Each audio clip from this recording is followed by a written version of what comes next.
ची एकता परिषदचं हे 33वं सांस्कृतिक महासंमेलन आहे. नेपाळनगर चैनपुरा जिल्हा बऱ्हाणपूर.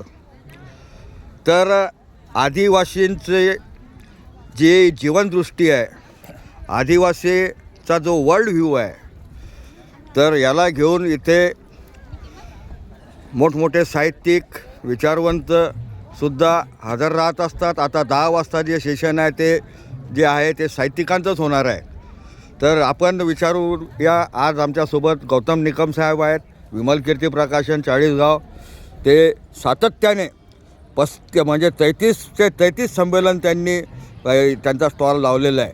ते इतर संमेलनामध्ये एखाद्या जाणार नाही, पण आदिवासी संमेलन ते एक पण सोडलेलं नाही त्यांनी, आणि मी स्वतः.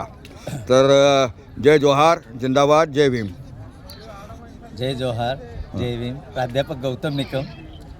ह्या संमेलनाचं विशेष असं आहे की भारतातून कानाकोपऱ्यातून लोक ह्या संमेलनासाठी, आदिवासी संमेलनासाठी येतात.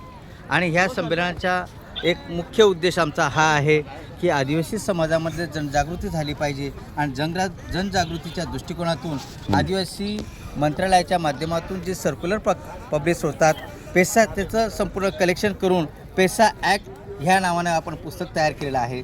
आणि ह्या माध्यमातून आदिवासी समाजाला पेसाच्या संदर्भात जनजागृती झाली पाहिजे. स्वतः तुमचंच एक टायटल इथे दिसत आहे, आदिवासींच्या समस्या एक अभ्यास.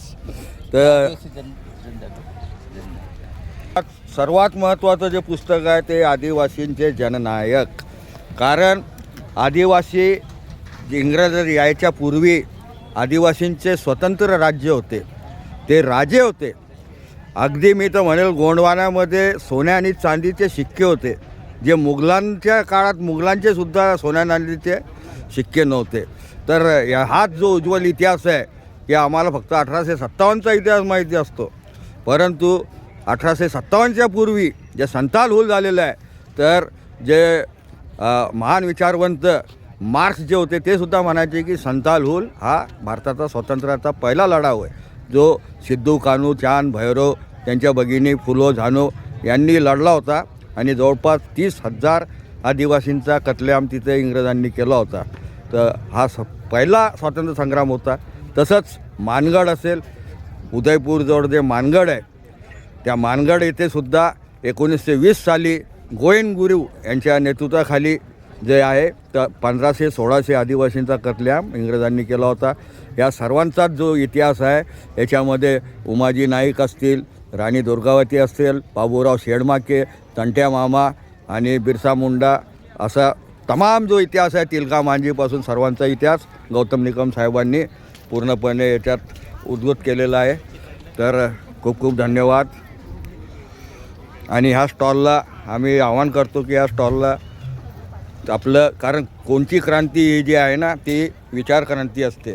कारण अंधाऱ्या गुफेतून आलेले विचारसुद्धा हे जे सशस्त्र सैन्य असते त्याच्यापेक्षा क्रांतिकारी आणि शक्तिमान असतात. आणि त्यासाठी विचारक्रांती घडवून येण्यासाठी गौतम निकम साहेब आणि वैशाली निकम साहेब यांच्या स्टॉलला आपण जरूर भेट द्यावी हे नम्र आवाहन करतो. धन्यवाद. जय जोहार, जिंदाबाद.